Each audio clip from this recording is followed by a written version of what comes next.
खुलुमबाय स्टुडिय'आव आं उदांस्रि मुसाहारि केसि कलेज फरायसा गौथुमा रंजालि बैसागु बराय फोरबो फालिदों।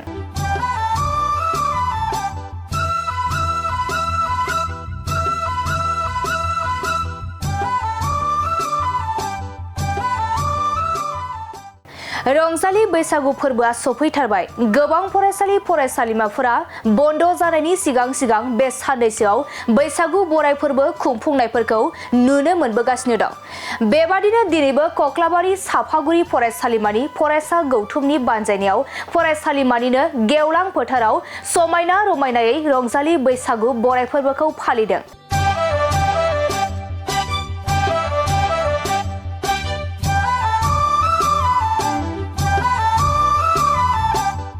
हाबाफारि बायदियै फुंबिलि समाव फरायसालिमानि गोथार फिरफिलाखौ कक्लाबारि साफागुरि फरायसालिमानि गोरायुं जौस्रां बर' बिथाङा बिरहोयो आरो बे हाबाफारियाव बाहागो लाफैनानै लांदां बैसागु मोसानायखौ बेखेवनानै होफैयो बर'नि मुंदांखा फेस्ला फावगिरि मेन्देला ब्रह्मआ। लोगोसे बे हाबाफारियावनो जर'खायै मोसानाय बादायलायनाय हाबाफारिखौ बेखेवनानै होयो बर'नि मुंदांखा फेस्ला फावगिरि फैलाजे बरगयारी बिथाङा।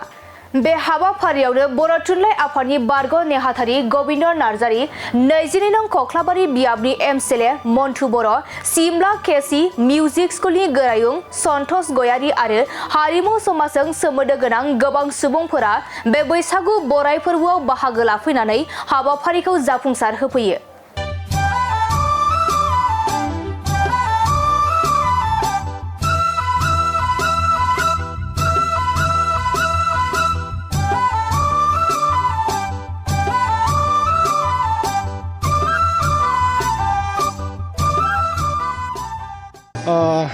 गिबियावनो आंनि गोसो गोरबोनि जानानै आरो केसि कलेजनि जानानै गासै बिटिआरनि रायजो राजानिसिम बैसागु बोथोरनि गाहाम हामलायनायखौ जासिहरग्रोबाय।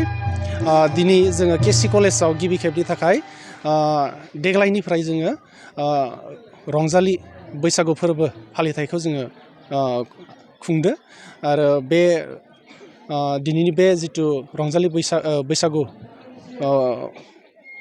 बराय फोरबो बेवहाय जोङो जोंनि हालामनि सिनियर मस्ट आरो कालचारजों सोमोन्दो थानाय आलासिफोर जोङो इनभाइट खालामनानै लाबोदो आरो दिनै हाबाफारि हिसाबै जोंहा फुंनिफ्रायनो फ्लेग हस्टिंनिफ्राय लानानै आरो बेवहाय कालचारेल जिथु दिनैनि बे प्रग्राम बेखौ इनागुरेसननिफ्राय लानानै गेदेरखौ मान बावनाय सन्मान होनाय बेफोर हाबाफारिखौ जोङो दिनै लानाय जादों आरो बेजों लोगोसे दिनै जोङो डिपार्टमेन्ट वाइसआव कालचारेल कम्पिटिसन जेरै ग्रुप ट्रेडिशनेल बर' डेन्स मोसानाय आरो देमसि मोसानाय बेफोरबायदि हाबाफारिखौ जों दिनै बेवहाय लानाय जादों। आं जोबोद गोजोननाय मोन्दों दिनै बे बैसागो बराय फोरबोखौ दिनै जोंनि कलेजाव जोङो गाजा गोमजायै खुंनो हानायनि थाखाय।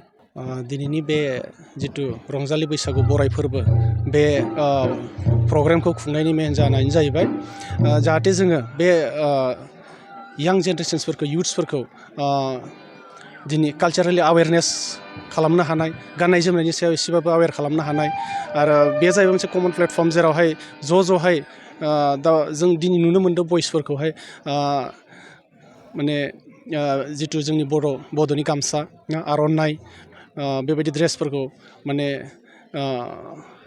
गाननानै दिनै बेवहाय बाहागो लाफैदो।